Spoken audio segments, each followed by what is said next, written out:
नमस्कार मित्रों, कैसे हैं आप सब लोग। डैफोडिल कोचिंग क्लासेस के यूट्यूब चैनल पर आप सब लोगों का हार्दिक स्वागत है। आज के इस विशेष एपिसोड समसामयिकी में हम चर्चा करेंगे कोविड-19 के प्रारंभिक चरण। कोविड-19 जिसका आधिकारिक नाम है उसे अन्य नाम corona, Wuhan virus, Chinese virus आदि के नाम से भी जाना जाता है। अनेक प्रकार की चर्चाएं हमारे print media, electronic media, social media में चल रही है कि ये वायरस जो है वो आर्टिफिशियल है या हम कह सकते हैं कि कृत्रिम है। कई सारे लोग इस प्रकार की चर्चा करते हैं कि ये वायरस जो है वो प्राकृतिक है। हमने कई सारे स्रोतों से जानकारी उपलब्ध करवा के और इसको समायोजित किया है और तब ये जाकर निष्कर्ष निकला है कि अगर हम इसके प्रारंभिक चरण की बात करें तो ये वायरस सन 2019 में दिसंबर माह में चीन में फैला। चीन के दक्षिण में एक प्रांत है हुबे, जिसकी राजधानी है वुहान। वुहान में एक मार्केट लगता है लगभग 1000 दुकानों के आसपास का, जिस मार्केट का नाम है सी फूड। और वो मार्केट या वो बाजार पूर्णतया मांस प्रोडक्ट से रिलेटेड है। वहाँ सारी की सारी दुकानें हैं, वहाँ मांस बेचा जाता है। इसी मार्केट के पश्चिम में एक अन्य मार्केट लगता है जिसे वेट मार्केट या बुश मार्केट बोला जाता है। वेट मार्केट में विशेषकर जंगली जीव जो है उन्हें ताजा काटकर ही बेचा जाता है। चाइना के अंदर खान पान की अगर हम परंपराओं की बात करें तो वहाँ एक प्रिंसिपल या सिद्धांत चलता है जिसे चिनूब कहा जाता है। उस प्रिंसिपल के अंतर्गत चाइनीज लोग इस बात में भरोसा करते हैं कि अगर हम किसी बीमारी से संक्रमित हैं तो दवाइयों से उसका इलाज कराने के बजाय खान पान में बदलाव करके हम ठीक हो सकते हैं। और इसी दृष्टिकोण को या इसी प्रिंसिपल को वहाँ चिनूब कहा जाता है, जिसके अंतर्गत विशेष रूप से वो लोग ताज़ा जानवरों का मांस खाना पसंद करते हैं। और जब आप सी फूड मार्केट की बात करें या अगर हम वुहान शहर में उपस्थित जो मार्केट है उसके बारे में पूर्णतया उसका आकलन करें तो वहाँ ये देखने में पाया जाता है कि ज़्यादातर वन्य जीव जो हैं उनको ताज़ा काट कर ही बेचा जाता है। यहाँ तक कि कई बार तो हालात ऐसे हैं निवाला उठाने तक पशु जीवित रहता है।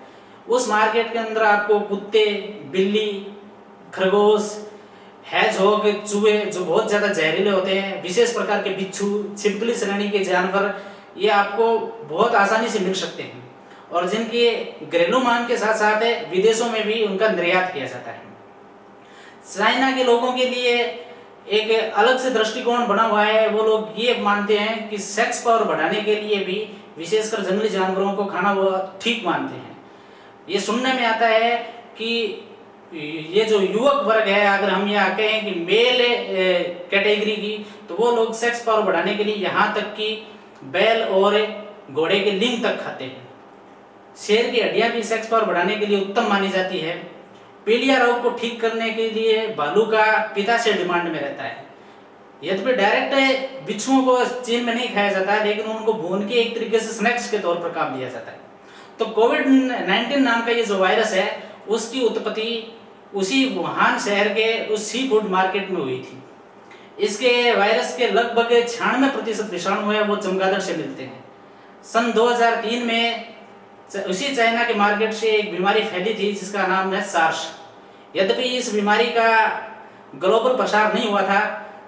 हम ये मान सकते हैं कि उस अवधि के दौरान एक तो इराक के अंदर युद्ध चल रहा था और दूसरा इतना ज़्यादा ग्लोबलाइजेशन नहीं था, वैश्वीकरण नहीं था, और जिसी वजह से वो बीमारी एक लोकल स्तर पर उत्पन्न हुई और वो लोकल ही रह गई। आजकल की जो बीमारियां हैं ग्लोबलाइजेशन के कारण लोकल स्तर पर उत्पन्न जरूर होती है, लेकिन उनका जो प्रसार है वो ग्लोबल स्तर पर हो जाता है और जिससे उसके जो परिणाम है वो भी बहुत भयंकर होते हैं। तो ये जो कोविड-19 वायरस है इससे रिलेटेड सन 2003 के अंदर भविष्यवाणी की जा चुकी थी कि इसी वायरस से मिलता जुलता एक अन्य वायरस भी निकट भविष्य में उत्पन्न हो सकता है और जिसको कंट्रोल करना बहुत मुश्किल होगा। इन सारी भविष्यवाणियों को दरकिनार करते हुए चाइना के उसी मार्केट का अत्यधिक विस्तार किया गया। वेट मार्केट उसको इस वजह से बोला जाता है कि वहाँ जंगली जानवरों को मारने की वजह से खून बहता है और उस खून को साफ करने के लिए अत्यधिक मात्रा में पानी का उपयोग किया जाता है। इस वजह से वो जो क्षेत्र है वो हमेशा गीला रहता है और गीला रहने के कारण ही उसका अंग्रेजी शब्द वेट यूज किया जाता है, जिस कारण उसको वेट मार्केट कहा जाता है। तो अगर हम कोविड-19 के प्रारंभिक चरण की बात करें, इसके फैलने के स्रोतों की बात करें, तो ये पूर्णतया एक नेचुरल वायरस है और जो चीन के वुहान शहर के सी फूड नामक मार्केट से फैला है। सुनने में ये आता है कि सर्वप्रथम ये जो वायरस है वो चीन में मछली बेचने वाली एक 53 वर्षीय महिला के अंदर हुआ था। और आज रिकॉर्ड ये भी है कि वो महिला सर्वप्रथम संक्रमित हुई थी। उसके बाद में ये संक्रमण फैला और फैलने का जो स्रोत था वो उस मंडी के सार्वजनिक शौचालय को माना जाता है। उस महिला ने उस शौचालय का उपयोग किया था, दूसरे लोगों ने या दूसरे वहां के जो ग्राहक है या व्यापारी है, दुकानदार, उन्होंने उस शौचालय का उपयोग किया, जिसके माध्यम से वो वायरस उस वुहान शहर में फैल गया। लेकिन अचरज की बात यह है कि आज दुनिया के अंदर 2,07,000 मृतकों का आंकड़ा होने के बावजूद भी वो जो 0% था या जो पहली महिला चाइना की जो थी वो पूर्णतया ठीक हो चुकी है। तो ये जो वायरस है इसके आर्टिफिशियल होने के पीछे संभावना बहुत कम है।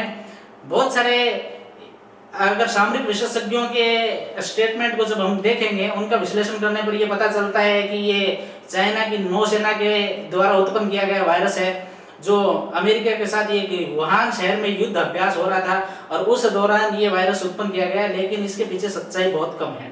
तो वायरस पूर्णतया सी फूड मार्केट से फैला हुआ वायरस है जो 100% नेचुरल है और इसके जो विषाणु है वो चमगादड़ से मैच करते हैं। इस वजह से इसको हम ये कह सकते हैं कि इसकी उत्पत्ति का मुख्य स्रोत जो है चमगादड़ है।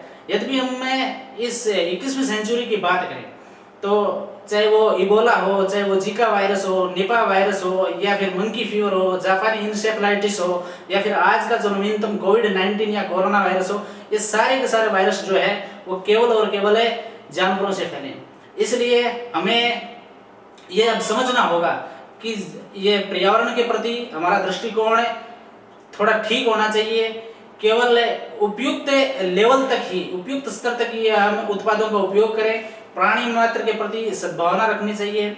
इसी लॉकडाउन में अपने लोगों का ख्याल रखें, सरकार के दिशा निर्देशों का पालन करें। अगर आपको ये जानकारी उत्तम लगी तो हमारे YouTube चैनल को लाइक करें, सब्सक्राइब करें और अपने टिप्पणी कमेंट बॉक्स में जरूर दें। धन्यवाद। कितने